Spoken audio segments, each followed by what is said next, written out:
Assalamu alaikum wa rahmatullahi wa barakatuh. So, Bismillahir Rahmanir Rahim. Today we will start with Surah Ra'd. And so before that, we started off with saying, the best among you is the one who learns and understands Quran and then teaches it to others. So it is important to note that that is the purpose of this daily dars series. So make sure you take notes and ask questions and engage with a passionate focus. So just a quick recap on Surah Yusuf is we can see that it brings light upon the issues that we can see today in the Ummah. So we can see around us there's behayai and degeneracy, corruption, immodesty, and we can even see that this is in the Muslim communities nowadays. So the advice is men should keep their sights careful, not to watch immodesty when it comes in front of them. And the same goes for women who should also be careful with controlling their sights. So indeed, those who try to escape the temptations from shaitan and they approach Allah subhanahu wa ta'ala, Allah subhanahu wa ta'ala will make sure to guide them. So now on to Surah Ra'd. Surah Ra'd is a Madani surah and it has 43 verses and 6 ruku'. Some of the verses were revealed in Medina, whilst the rest were revealed in Mecca. So the name of the surah, it comes from the thunder that we hear with lightning, specifically the angel which controls the lightning and thunder called Ra'd. And so it starts with verse 1, Alif Lam Mim Ra. These are the verses of truth which many people disbelieve. Verse 2, Allah has held up the sky without pillars and established a throne above all of that. He controls the motions of the sun and the moon. He also controls the ground with its various terrains, the rivers, the mountains, the forests, deserts, and lakes. He made the night to cover the day and give shade. So looking at the different things Allah subhanahu wa ta'ala has made, there are signs for those who pay attention. With one type of water which is used to feed every type of fruit and vegetable and flower, many, many different kinds of tastes and colors and smells can be established in plants.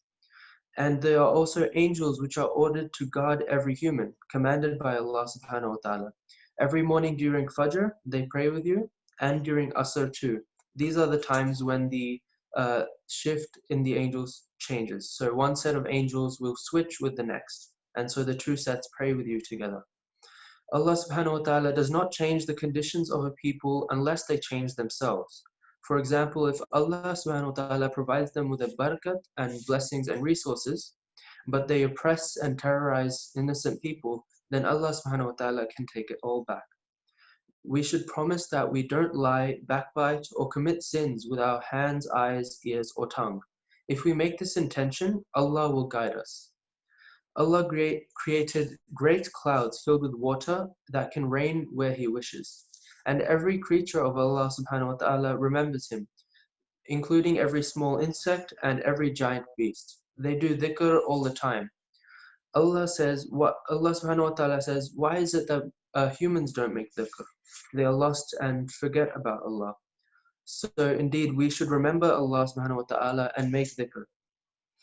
In verse 18, we talk about the people who listen and believe in the signs and commands of Allah. They are the ones who will be aided by Allah.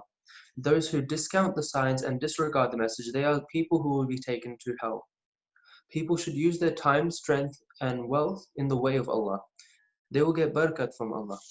It should not be just once, but whenever it is possible. When a human does a bad thing which he thinks will give him benefit in the short term, this won't satisfy him, but the dhikr of Allah subhanahu wa ta'ala will provide him peace in his heart. So now we move on to verse 38. This is where Ruku 12 starts. The messengers were sent down and were married with wives, and they were also granted with children. This is a response by Allah subhanahu wa ta'ala to the petty commentary made by the kafir about a prophet having wives and children. And then in verse 42, it mentions the kafir would lie to the Prophet Muhammad sallallahu alaihi wasallam, and these lies would be reversed by Allah subhanahu wa ta'ala, so it turned onto themselves. And that's the end of Surah Ra'd. We move on to Surah Ibrahim. So verse 1 begins with Alif Lam Ra. So this is a book, Quran, revealed to you from the darkness into the light, revealed to take you from the darkness into the light and make you knowledgeable. In verse 3, we sent a prophet to every people to ensure they talk to them in their own language. Prophet Muhammad sallallahu alaihi wasallam was sent by Allah subhanahu wa ta'ala to the Arab people, but to this day his message has been multiplied and spread to every country and language. Verse 7, Allah subhanahu wa ta'ala provides the solution for happiness in this verse and how to gain goodness. So Allah subhanahu wa ta'ala says to be thankful of every good thing that has been bestowed upon you by Him, like wealth, health, children, family, clean water, good food, and so much more that Allah has given to you. The thankfulness will lead to more and more benefits to you from Allah. Holy, Christmas, Easter, New Year, these are holidays that we can see people celebrate by doing parties and gatherings that do not remember God. But Muslims are reminded to celebrate on Eid with the remembrance of Allah subhanahu wa ta'ala and His thankfulness. This is one of the great things that has been bestowed upon this ummah, which we as Muslims benefit from. The punishment of the kafir in hell will be so great that when they cry out for food or water, they will be given pus and boiling water to drink and spiky cactus to eat. In verse 18, it talks about the people who lose their way, so munafiq and kafir. Their example is like piling sand on a windy day, where the more you pile up, the more it is blown away. This is the way that their good intentions and their good deeds will be corrupted by their bad intentions. And this is why it is important to maintain a strong faith and a good intention. If the pillars of your faith and your intentions are faulty, then your good deeds will be wasted, so we must work on strengthening it. Prophet Muhammad sallallahu alaihi wasallam said, there is no one worse than that who is unable to take advantage of Ramadan and take care of their parents in old age. So for both of these things, we should take care. In verse 24, it talks about a good word. So dhikr, a good word, is like a good strong tree that grows very tall and reaches the sky. The dhikr of Allah subhanahu wa ta'ala is like this for mu'mins, where the more dhikr is done, the stronger the tree grows. And then we talk about the story of Ibrahim alayhi salam. Ibrahim alayhi salam was ordered by Allah subhanahu wa ta'ala to leave his son Ismail and his wife Hajara in the desert. And as Ibrahim turned to go away, Hajara stopped him and asked, who are you leaving us with? Ibrahim did not respond, and then Hajara asked, were you ordered by Allah? Ibrahim said yes, and so Hajara said, fine, I shall be patient. So this reminds us we should always be patient with Allah subhanahu wa ta'ala no matter our circumstance. In verse 48, it mentions Allah subhanahu wa ta'ala will level out the earth, and so it will become a platform and the stars will fall on the day of judgment. The sky will sparkle like gold, and every person who is buried in their grave will be released, and so all the people will assemble and be forced to stand in the heat to face their sins. Indeed, Allah subhanahu wa ta'ala says every human will have to face that the actions that they committed in dunya. And that is where we got up to today. So thank you for that. Assalamu alaikum.